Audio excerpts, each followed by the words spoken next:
dos campos.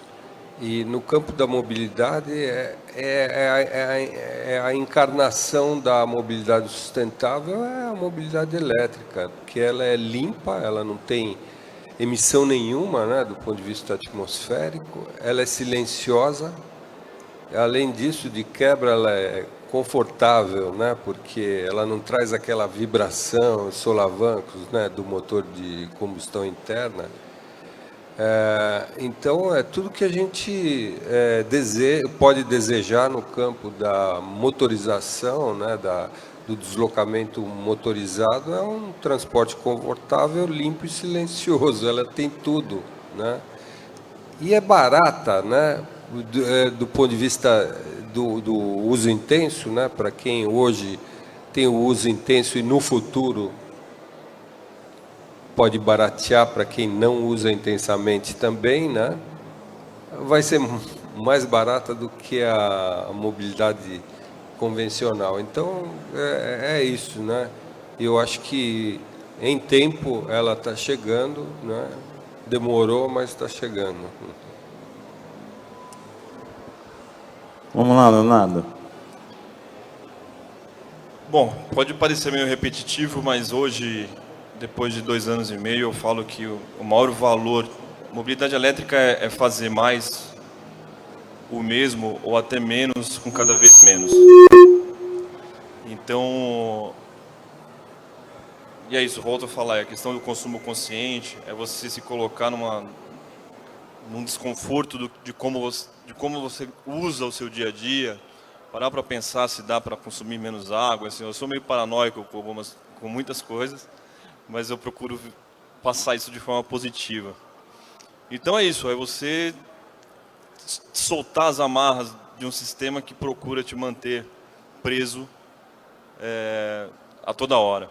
Então é o maior valor que eu enxergo na mobilidade sustentável, enxerguei e na prática tem confirmado, é isso. A propulsão elétrica é a única que te permite, e a realidade eu estou falando isso, é a única que te permite produzir seu próprio combustível. Então quando as pessoas pararem para entender o que isso significa, é que eu não consigo enxergar como as pessoas não entendem, mas quando todo mundo perceber isso, eu fico imaginando o tamanho da revolução em cima da mobilidade quando isso acordar para todo mundo, isso despertar para todo mundo. Eu espero estar aqui ainda, acredito que eu vou estar aqui no mundinho ainda para vivenciar. É isso, o maior valor é a liberdade que ele pode te entregar. Vamos lá, Wanderlei. Então, você perguntou o que é a mobilidade elétrica para você, né? Então, para mim, não é. Ela está sendo. Não é? Vou aproveitar o que o Léo falou aqui, que ele falou, eu espero estar aqui para ver. Não é? Eu não vou estar aqui para ver. Como Fala assim? assim, não fala assim. Eu estou com 54 anos e o IBGE fala que com 70 e poucos você vai. Então, eu mostrei uns gráficos aqui, 2050, 2034 eu já fui. Não é? Já fiz as contas, está tudo planejado, estou bem comigo mesmo.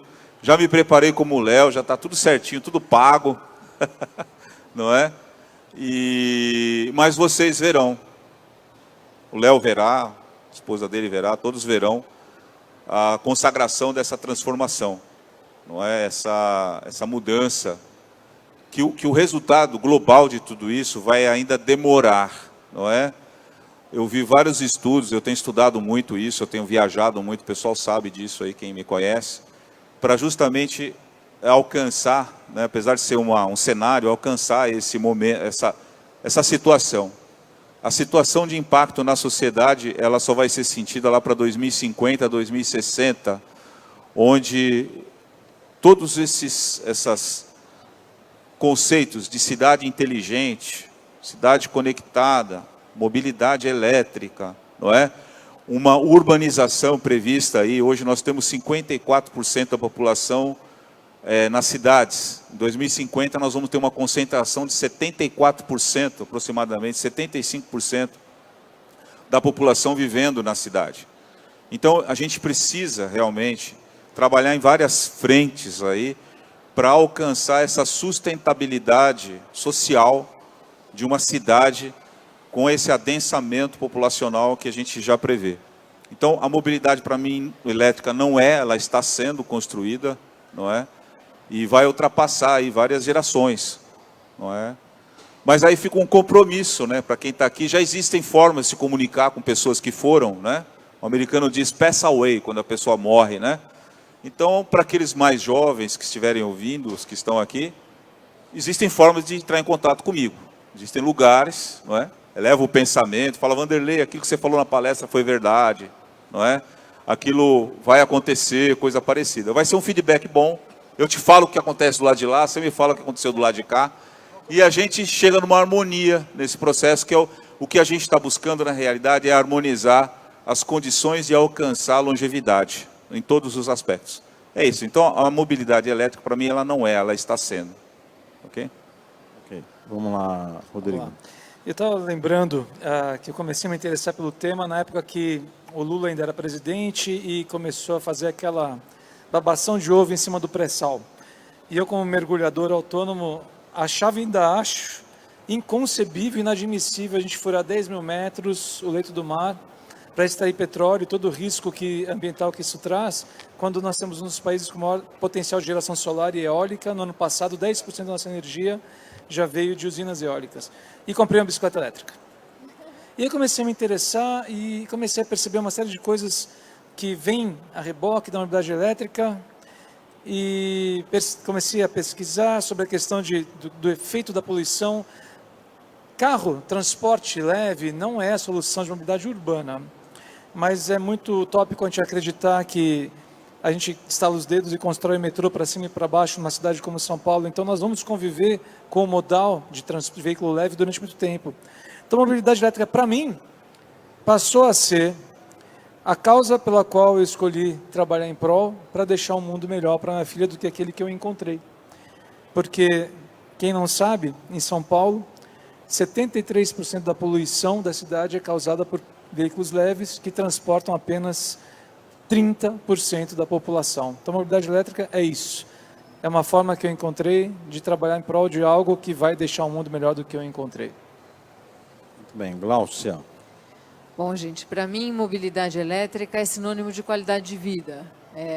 Minha vida inteira eu trabalhei por cidades, com cidades, e a gente não vive no Estado, a gente não vive na União, né? Essas são ficções que a gente cria para administrar o mundo, mas a gente vive nas cidades. Eu acredito que se a gente melhora a vida da pessoa que vive na cidade, que trabalha na cidade, esse é o espaço em que a gente convive, a gente tem uma qualidade de vida melhor. Então, se a gente tem a qualidade do ar melhor, um ar mais respirável, mais puro, se a gente tem uma poluição sonora reduzida, se a gente gosta do lugar onde a gente vive, a gente tem que trabalhar para que esse espaço construído seja um espaço construído com mais inteligência, com recursos que são renováveis, que possam gerar benefício e alegria para as pessoas que estão do teu lado, né? E aí, para mim, mobilidade elétrica é isso, é sinônimo de qualidade de vida. E eu sou um pouco mais otimista, viu? Eu quero ver isso, sim, né? Eu não quero ver só do lado de lá. E olha que eu acredito em vida depois da morte, mas eu quero ainda ver aqui, porque eu acho que a gente merece. Não, eu tenho 55, sou mais velha que ele, é que eu sou mais otimista mesmo. A gente vive melhor. A Luciana falou que a mulherada é mais adaptável à poluição. Vai ver que é isso. Ô, Glaucia, tem isso que as mulheres vivem mais que os homens. Mas eu descobri por quê. Sabe por quê? Porque os homens cuidam bem delas. Desculpa, é uma brincadeira. Mas já aconteceu isso. Olha, eu vou falar para você. Eu acho que em casamentos bons, assim, eu vou falar pelo meu que está ali, né? Um cuida do outro o tempo inteiro. A gente tem que cuidar sempre. Bom, pessoal, a gente agora tem aqui 1, 2, 3 usuários de carros elétricos e 3 especialistas. Então, está aberta aí a perguntas de quem queira perguntar, esclarecer dúvidas aí em relação à mobilidade elétrica, ou o que nós colocamos aqui hoje no fórum. Meu nome é Francisco, eu sou arquiteto urbanista e venho estudando o assunto de mobilidade urbana há muito tempo, décadas, né? E desde os anos 90, até projetei um veículo modular, urbano, super flexível, que pudesse ser adaptado em vários usos, desde uso privado até um uso coletivo. Mas o que eu tenho visto hoje recente na internet, principalmente na Europa, é as iniciativas de você construir plataformas abertas, tanto tecnologicamente quanto conceitualmente. Eu queria saber o que vocês acham disso, que eu vejo como futuro. Eu vejo uma maneira de você se libertar da dependência de governos e de indústrias, né? Que são, as indústrias têm os interesses deles, os governos também têm aqueles interesses, e nós, indivíduos, temos os nossos, que é um pouco a filosofia toda que vocês expõem, né? E parabenizar por essa apresentação, que eu acho que foi excelente, foi fantástica. Obrigado. Quem pode responder, hein? À vontade, qualquer um de vocês aí, gente. Francisco, né? Bom, ouvir isso de você, para mim, soa como música no meu ouvido, porque...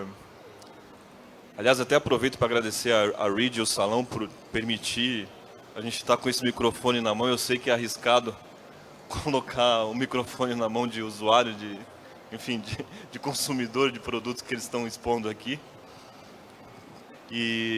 Então, ouvir isso de você é como música para meus ouvidos, porque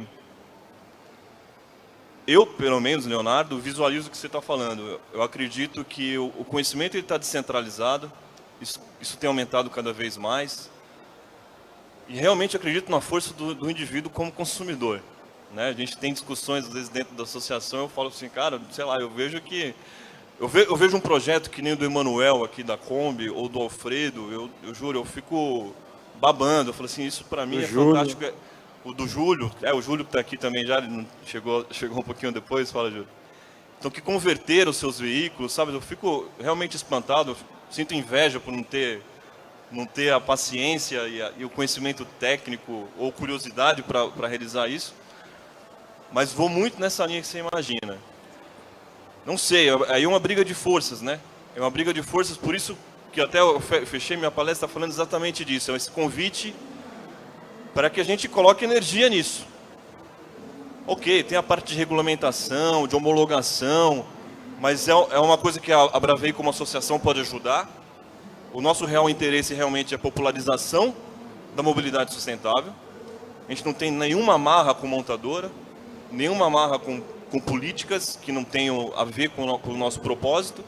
Então, sim, a gente pode talvez desenhar projetos que facilitem essas plataformas abertas, esse compartilhamento de conhecimentos, sem dúvida. Então, mas a gente precisa de demanda, né? A gente precisa de interesse do público, porque é isso, senão você fica só lá na sua casa reclamando do preço do combustível, aí vai lá e troca o seu carro 2017 por um 2019 do mesmo modelo, fazendo os mesmos 7 km por litro, e aí depois no churrasco reclama que a gasolina está cara. Eu falo assim, cara, tá bom, não reclama, então fica aí.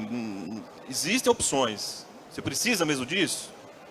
Não pode fazer de outra forma? Não pode alugar um carro quando você precisar e usa uma bicicleta? Não precisa nem ser elétrica, vai a pé para a padaria, não precisa de carro. Eu faço isso, eu já vi vizinho meu que parou de carro para a padaria porque ele falou, puta, realmente, era uma burrice eu fazer isso. O cara me deu feedback disso. Então, mas é isso, tem que ter a sociedade tem que se mover também, tem que se unir para medir forças. Em algum momento isso vai se equilibrar de alguma forma, ou eles vão aceitar a gente como parceiro, ok, a gente tem conhecimento, né, para desenvolver algo, vocês estão com uma ideia aqui, vamos junto, então, mas não dá, eu não arriscaria o que vai dar no futuro. O que vai ser algo diferente do que a gente vive hoje, sem dúvida, foi que nem o Vanderlei falou, está sendo. Está acontecendo. Em algum outro lugar, diferente do que a gente imaginava, cara, 2 décadas atrás, 1 década atrás, com certeza a gente vai parar. Sobre projetos open source que você comentou, tem uma na Alemanha fantástico que está sendo desenvolvido pela minha universidade. O Léo tangenciou que eu vou falar assim. Acho que no Brasil, falando de Brasil, a gente tem 2 grandes obstáculos. E o primeiro, ele é cultural. E é um dos trabalhos que a Bravei faz, né? Que a apresentação toda do Léo foi muito focada em cima disso, que é uma mudança de mindset mesmo, para a pessoa entender que você consegue ter uma atitude mais sustentável e adotar carro elétrico, mesmo com todos os poréns que ainda existe no Brasil, que é um mercado que nem tem mercado de carro elétrico. Isso é nem embrionário, nós temos uma frota de centenas no Brasil. Então, enquanto a gente não conseguir trabalhar a cultura, você pode ter projetos open source maravilhosos, mas não vai ter para quem vender, entendeu? Então, acho que esse é um grande obstáculo. E o segundo grande obstáculo para esse tipo de coisa vingar no Brasil, eu acho que é justamente vontade política. Nós temos um colega, também converteu um Gol, que é o único Gol elétrico no Brasil, ele demorou quase 5 anos para conseguir fazer isso. Então, assim, se a gente conseguir trabalhar a cultura e, ao mesmo tempo, tirar um pouquinho da burocracia, das travas, para você conseguir fazer um projeto desse vingar, aí a coisa começa a andar. Mas, antes desses dois obstáculos serem removidos, acho que é difícil algo vingar em escala. A gente pode ter projetos assim pontuais, para testar, iniciativas, mas que não vão ganhar escala enquanto o nosso consumidor de carro achar que o carro elétrico vai dar choque se passar numa poça d'água, ou que ele vai ficar sem bateria quando virar a esquina. Enquanto a gente não mudar isso e não disser, você tem uma tomada, você tem teu posto de gasolina, né? Aí a gente não consegue escalar. E se não escalar, vamos ter o percentual de 0 ponto alguma coisa traço do mercado de veículos no Brasil sendo elétricos. Alô. Só fazer uma amarração, você comentou a questão da indústria, né? A indústria tem os interesses dela. Esses interesses estão aliados ao comércio, ao que vende. E vende o que nós, consumidores, geramos de demanda. Então, acho que é importante, que é o que a gente faz aqui, e a gente só vai comprar o que a gente conhece. Então, esse trabalho que a gente está fazendo, de desinteressado, de novo, a gente não tem nenhum vínculo com nenhuma empresa, é justamente para demonstrar um produto, para gerar conhecimento, gerar interesse. Quando vocês forem comprar um carro, mesmo que não for elétrico, mas pergunte qual é a solução que você tem de mobilidade elétrica. Não tem nenhuma? Parte para o próximo. Qual é a solução? Então, a gente quer justamente fomentar isso, que as pessoas tenham conhecimento, obtenham informação através de nós, usuários, né, e com opiniões imparciais, para começar a gerar uma demanda. Aí o ciclo inverso vai ser benéfico. Com demanda vai ter produto e vai ter produção. Acho que esse é o grande objetivo aqui, de fazer justamente essa fomentação do mercado. Alguém mais quer complementar aí? O Vanderlei. Francisco, o fator demanda, né? Eu sou um cara assim que eu vivo no futuro sem capacidade de alcançá-lo. E eu falei que a previsão é nós termos no mundo, em 2050, aproximadamente 10 bilhões de pessoas. Hoje nós temos 7 bi. Então isso dá aproximadamente, a cada 10 anos, 1 bilhão de pessoas a mais no mundo. Não é? Eu sou professor da Fundação Getúlio Vargas e a gente discute muito isso, não só na Fundação, com os alunos também, além os colegas que a gente está discutindo aqui. E eu falo o seguinte, eu fico imaginando você, daqui a 2050, nós estamos em 18, são 32, 1 bi de pessoas a mais por ano. Você querer ir ao Spoleto daqui a 32 anos, não é? Você vai usar o seu aplicativo e vai falar assim, olha, quinta-feira que vem eu vou aí no Spoleto comer macarrão. Você tem que agendar, não é? Então, nós temos uma questão aí de velocidade, de alcançar respostas. E entra tudo isso que foi falado aqui. A demanda, ela vai ser grande demais para a gente poder alcançar as soluções que a gente precisa apresentar. Então, eu estou falando da palavra harmonia, né? Como é que a gente vai harmonizar a sustentabilidade com o fator de demanda, com o mercado crescente, não é? E ambições de riqueza, de distribuição de renda, são fatores, né, que a gente pondera muito nesse processo. Nós vamos alcançar, porque senão ela sucumbe, né? Não tem sustentabilidade se a gente não alcançar. Mas por isso que eu falei, é um processo. Nós estamos em processo. É um processo que a gente tem que prestar muita atenção, não é? No que faz, no exemplo, na atitude, na postura. Outra coisa, muita gente se coloca distante desse processo da eletrificação. E eu falo que você está, em média, a 15 horas de uma realidade pura de eletrificação em outros países. Então, se você pegar um avião, sair daqui de Guarulhos, em 15 horas você está na Noruega, você vai ver uma outra realidade de eletrificação assim fortíssima, não é? onde praticamente uma boa porcentagem lá dos veículos já são eletrificados, não é? Então, como eu mostrei num gráfico aqui, a nossa tendência é estar um pouquinho mais atrasado. Isso não é problema, é uma harmonização à nossa capacidade. Isso não pode gerar ansiedade, isso tem que gerar inteligência, não é? Então, nós temos um desafio, acomodar a demanda. Serão 1 bilhão, 10 anos passa muito rápido, você tem 1 bilhão de pessoas mais compartilhando espaço e recursos conosco, não é? Então, são grandes desafios, não são pequenos, não é?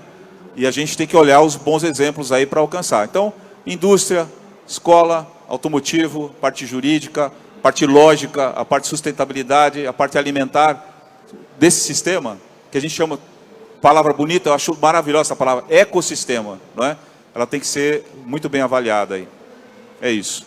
E o seu trabalho foi importante, mais uma contribuição para o que você fez e divulgou que fez, tá? Parabéns a todos aí, aprendi muito com vocês, meu nome é Renê. Eu queria que a gente prestasse atenção no que está acontecendo em torno da gente agora. A gente tem montadoras tentando parecer sexy num mundo que cada vez mais, se a gente pensar nas gerações mais novas, está andando literalmente para carros. O modelo de propriedade provavelmente está em xeque. Essa nova geração não faz questão de aprender a dirigir, ou de tirar carta, ou de ter seu próprio carro, né? Quando a gente vê essas grandes montadoras aqui tentando parecer mais sexy, colocando veículos elétricos, veículos mais modernos, é um sinal de que realmente eles também estão preocupados com uma mudança geral de mindset, que não é só com relação ao elétrico ou não elétrico, é com relação a modo de vida, sustentabilidade. Eu queria que, Rodrigo, acho que você está mais próximo da mentalidade do consumidor, você sempre trabalhou com o consumidor final. Eu queria que vocês comentassem um pouco sobre esse futuro em que talvez o próprio carro individual não seja mais tão importante. Bom, boa pergunta. Uma das tendências que todas as montadoras já identificaram é justamente esse desinteresse da nova geração por automóvel. Eu conheço várias pessoas, nos seus 20 e pouquinhos, que não têm carteira de habilitação. É impressionante. Não à toa, várias montadoras estão tentando manter o seu produto, que é carro, por meio de projetos de car sharing e locação, né? É uma forma que eles enxergam para conseguir ainda ter o produto e produzir. E também carro autônomo. Mas assim, eu sou menos radical no sentido, eu entendo que para a gente chegar num momento onde carro é algo totalmente dispensável do nosso cotidiano, vai uma geração inteira. A gente vai, ou mais, a gente vai conviver muito tempo com vários modais. Seja de carro compartilhado, ou carro elétrico, ou carro a combustão, que tem um slide que mostrou que ainda tem uma longa vida aí pela frente. Mas o interessante é que, mesmo elas querendo ser sexy, e não tenha dúvida que além da força da legislação que está sendo cada vez mais restritiva em relação a emissões na Europa, né? E isso faz com que a indústria tente buscar alternativas de carros elétricos, o fato deles investirem nisso e tentar mostrar isso como algo sexy, nos ajuda a que isso vingue mais. Mas eu não tenho a menor dúvida, os meus netos vão olhar para cá e falar, que coisa velha, entendeu? Isso não tem sentido usar esse treco nunca mais, eu tenho convicção. Deixa eu só complementar. Na verdade, você falou uma coisa muito interessante. Tem montadoras que estão, como é que chama? Maquiando algumas situações. Uma montadora, a partir de 2020, não irá mais fabricar carros a combustão. Aí eu pergunto aos meus colegas, híbrido, o que é um carro híbrido? É um carro a combustão. Então, o mercado, as montadoras estão aí, fazem um marketing sustentável, né? Mas na prática mesmo a gente vê outras situações. A sua pergunta foi muito pertinente, muito relevante mesmo. Só queria fazer uma observação, Edgar. É que quando a montadora vem, e ainda vem de uma mentira dessas e tudo bem, todo esse movimento que a gente está vendo desperta para a questão ambiental que poderia passar despercebida. Então, quando a gente está hoje com um quadro de mudanças climáticas, que ainda tem gente que né, não acredita, mas a gente vê tanta gente engajada e tanta gente pensando em soluções melhores, eu acho que é positivo, porque a gente está olhando aqui um pedacinho da questão ambiental, que é o pedaço da mobilidade, das emissões em relação aos veículos. Mas isso está num quadro muito maior, né, de qualidade de vida para o planeta, de desenvolvimento sustentável, de sobrevivência da nossa espécie. Então, se isso puder chamar a atenção das pessoas para isso, para mim já valeu. Perfeito. Pessoal, infelizmente eu vou ter que cortar, que o pessoal aqui da direção pediu. Nós vamos encerrar aqui o primeiro fórum da Braveí sobre mobilidade elétrica dentro do Salão do Automóvel. Olha que contrapartida interessantíssima para nós começarmos a refletir. Até o Salão do Automóvel, ele já está pensando de uma maneira diferente. Um resumo de tudo que a Braveí fez nesses 10 dias, né? Semana passada nós fizemos a primeira carreata de veículos elétricos do Brasil. Fundamos nessa arena a ALADAMOS, Associação Latino-Americana de Mobilidade Elétrica, com Brasil, Argentina, México, Peru e Colômbia. Hoje realizamos esse fórum com todas essas pessoas aqui, Marcelo, Olímpio, Leonardo, o professor Vanderlei, o Rodrigo, Cláudia, a Luciana, que infelizmente teve que ir, que quem esteve aqui presente, que está até o final, fantásticas informações que todos eles passaram, acho que ajudou bastante a entender um pouquinho sobre a mobilidade elétrica e os impactos dela na poluição, na saúde, no ambiente. A Glaucia conseguiu mais um fato importante para a Braveí, relevante, que é a inclusão da Braveí dentro do Comana. Certo? Eu acho que isso a gente já tem dentro do Ministério do Desenvolvimento, Indústria e Comércio, no MDCI. A Braveí é membro da comissão técnica, da qual ajudou a elaboração do Rota 2030, e agora nós vamos participar de um novo avanço, que é o meio ambiente. Então, 15 meses de uma associação muito prematura em relação a tudo que foi conquistado até o momento. Agradeço a todos vocês, agradeço ao público que esteve presente desde as 8 horas da manhã aqui, aos meus colegas abrivianos aí, né, afiliados, associados, que participaram de todo esse projeto, e damos por encerrada as ações da Braveí no 30º Salão do Automóvel Internacional de São Paulo. Muito obrigado a todos.